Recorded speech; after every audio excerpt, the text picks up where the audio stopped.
नमस्कार दोस्तों, मैं आपका दोस्त विवेक पवार स्वागत करता हूं आपका policyplan.com के YouTube चैनल में। दोस्तों, आज हमारे वीडियो का टॉपिक रहने वाला है हेल्थ इंश्योरेंस का सुपर टॉप अप प्लान। दोस्तों, इस प्लान के पूरे सभी बेनिफिट्स और टर्म्स एंड कंडीशंस आपको इस वीडियो में एक्सप्लेन किए जाएंगे। साथ ही साथ ये प्लान आपके लिए, आपके परिवार के लिए कैसे बेनिफिशियल है, कैसे मस्ट है, ये आपको समझाया जाएगा। और जो प्लान ये बेच रहे हमारे पीओएसपी एजेंट्स हमारे साथ जुड़े हुए हैं और मार्केट में जो इंश्योरेंस बेचते हैं, उनके क्लाइंट्स के लिए ये प्लान कैसे बेनिफिशियल रहेगा, उनका सेल्स कैसे इससे बढ़ेगा, ये भी इस वीडियो में कवर किया जाएगा। तो बने रहिए इस वीडियो में आखिर तक। हेल्थ इंश्योरेंस का सुपर टॉप अप प्लान जानने से पहले हमें बेसिक प्लान क्या है ये जानना जरूरी है। बेस प्लान मतलब हम सब लोग जानते हैं कि किसी ने 3 लाख का हेल्थ इंश्योरेंस लिया, किसी ने 5 लाख का लिया, किसी ने 10 लाख का लिया, इंडिविजुअल हेल्थ इंश्योरेंस पॉलिसी ली या फैमिली फ्लोटर प्लान लिया, इसको हम बोलते हैं बेस प्लान। जो भी हॉस्पिटलाइजेशन का बिल आएगा उस प्लान से दिया जाएगा। तो दोस्तों, जान लेते हैं कि super top up health insurance plan exactly कैसे वर्क करता है, ये कैसे चलता है। एक एग्जांपल देता हूं आपको। जैसे किसी ने 25 लाख का 25 लाख का सम एश्योर्ड का एक super top up health insurance plan खरीद लिया और उसमें डिडक्टेबल उसने चूज किया है 3 लाख या 5 लाख। एग्जाम्पल के तौर पे 5 लाख पकड़ लेते हैं। तो पूरे साल में अगर हॉस्पिटलाइजेशन का बिल आता है 10 लाख, तो पहले 5 लाख जो है वो उसको अपने पहले पॉलिसी से देने हैं या अपने खुद के जेब से खर्च करने हैं। ऊपर का जितना भी बिल आएगा 25 लाख तक का, वो इंश्योरेंस कंपनी के सुपर टॉप अप प्लान में से दिया जाएगा। अगर मैंने सुपर टॉप अप प्लान लिया तो उसके लिए मेरे पास पहला पॉलिसी होना जरूरी नहीं है।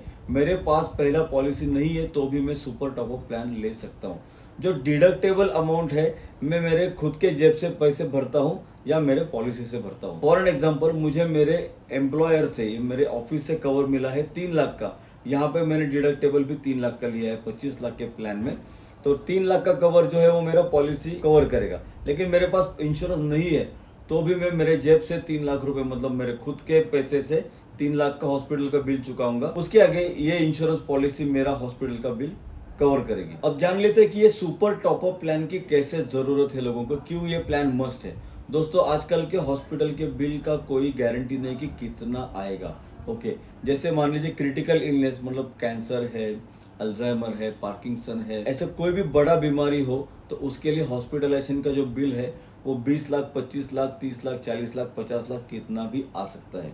मान लेते हैं किसी के पास पॉलिसी ही नहीं है, ओके, और 2 लाख का, 3 लाख का बिल आ गया, तो उतना जो अमाउंट है ये उसकी फैमिली उसको बेयर करेगी, कैसे वैसे मैनेज कर लेगी। 2 लाख, 3 लाख, 4 लाख, 5 लाख तक आप खुद के जेब से या ऑलरेडी जो आपकी कंपनी ने दी हुई पॉलिसी रहती है छोटी, 2 लाख, 3 लाख वहां से मैनेज हो जाएगा। लेकिन क्या होगा जब बड़ा क्लेम आएगा? एक्चुअली अगर देखा जाए तो सुपर टॉप अप प्लान की ज्यादा जरूरत है रादर देन बेसिक प्लान। मतलब मेरे पास बेसिक प्लान नहीं है 5 लाख का, तो भी मैं 5 लाख तक का हॉस्पिटलाइजेशन में मैनेज कर सकूंगा। लेकिन अगर बड़ा खर्चा आ गया हॉस्पिटल का तो उसके लिए सुपर टॉप अप प्लान जो है वो काम करेगा। दोस्तों, आजकल हॉस्पिटलाइजेशन की वजह से इंश्योरेंस के प्रीमियम भी बहुत ज्यादा हो चुके हैं। मतलब अगर कोई बेसिक प्लान लेना चाहे 5 लाख का, 10 लाख का, तो वो अफोर्ड कर पाएगा शायद। लेकिन अगर 25 लाख का, 50 लाख का अगर हेल्थ इंश्योरेंस प्लान लेना है, वो आजकल अफोर्डेबिलिटी के बाहर चला गया है। ओके, तो उस केस में उसने एक बेस प्लान लेना है और एक सुपर टॉप अप प्लान लेना है।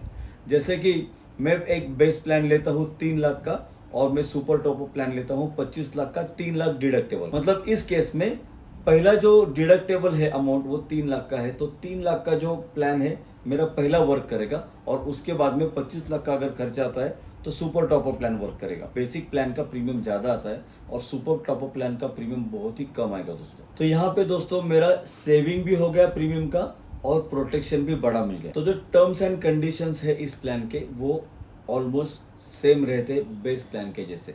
मतलब 30 डेज तक आपको वेटिंग पीरियड रहेगा एक्सीडेंटल के लिए।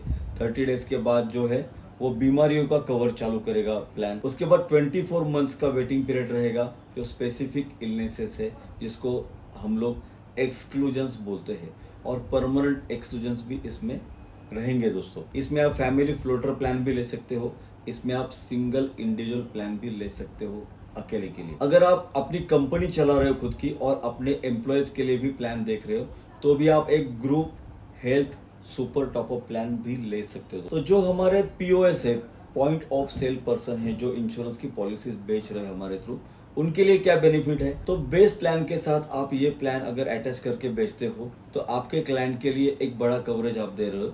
दूसरी बात, आप इसको क्रॉस सेल भी कर रहे हो। आपने एक बेस प्लान भी दिया और एक सुपर टॉपअप प्लान भी दिया, उस क्लाइंट को आपने एक बड़ा कवर दे दिया और प्रीमियम भी कम लगा। तो एक परफेक्ट हेल्थ इंश्योरेंस कंसल्टेंसी आपने की। तो दोस्तों, अगर आप पॉलिसी खरीदना चाहते हो या हमारे साथ एजेंट बनना चाहते हो तो दिए गए नंबर पे हमें कॉल कीजिए तुरंत और जुड़ जाइए हमारे साथ और आपका करियर सुनिश्चित कीजिए। तो दोस्तों, अगर आप हमारे एजेंट बनते हो, अगर आप हमारे पीओएस बनते हो, तो आपको हम लोग सिर्फ और सिर्फ एजेंसी ही नहीं दे रहे, आपको एक सपोर्ट सिस्टम, आपको एक बैकअप, आपका इनकम कैसे ज्यादा से ज्यादा जनरेट हो, इसका हम लोग पूरा एक आपको सपोर्ट देते हैं। तो अगर आपको ये वीडियो अच्छा लगा हो तो और डिटेल्स के लिए हमें दिए गए नंबर पे कॉल कीजिए। दोस्तों, चैनल को सब्सक्राइब करना ना भूलिए। वीडियो वॉच करने के लिए धन्यवाद दोस्तों। मिलते हैं अगले वीडियो में, तब तक के लिए धन्यवाद।